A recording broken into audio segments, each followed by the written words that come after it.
सजई हेलाणी भंजनगर आसबे अधिष्ठात्री देवी माँ ठाकुराणी अतिथि भावे निमंत्रित हेबे घुमुसरर आराध्य देवी माँ व्याघ्र देवी झोटी झलसिलाणी राजरास्ता कारु कलारे आंकी हेलाणी सहरर कांथ बाड़ तोरण तैयारी व्यस्त अभिज्ञ कारीगर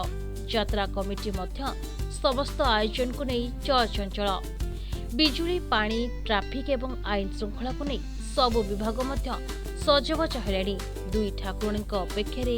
लक्ष लक्ष श्रद्धालु मात्र दिनक परे दीर्घ 3 वर्षर अपेक्षार अंत घटिब आसंता 26 रु 20 पर्यंत अर्थात दीर्घ 25 दिन पर्यंत आयोजित हेबाकु जाउथबा गंजाम जिला भंजनगर ऐतिह्य ठाकुराणी यात्रार शेष प्रस्तुति कौन रही से संक्रांत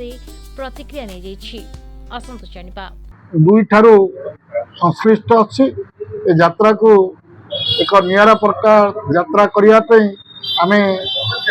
प्रचेषा जारी रखीचु विशेषकर यथर मु म्युनिसिपालिटी पराध्यक्ष अच्छी तत्सत्वे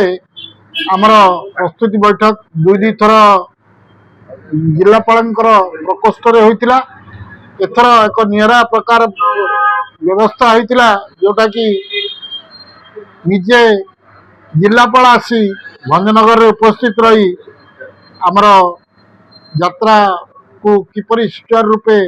आमे करिबा तार व्यवस्था पुंखानुपुंख आलोचना माध्यम रे करिथिले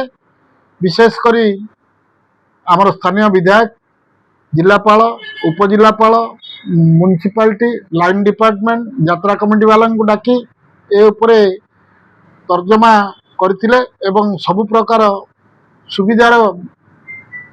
रास्ता से खोजी आम मान को परामर्श करचंती परिमल ठारू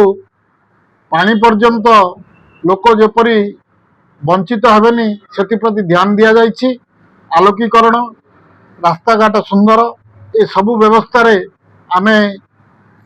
किछि यात्रा पूर्व ही प्रस्तुति कर सारिछु आउ किछि बाकी अच्छी माँ आसिले एठारे निश्चित भावे गंजाम स्वतंत्र प्रतिनिधि अमरेंद्र कुमार पट्टनायक रिपोर्ट प्रतिदिन टीवी।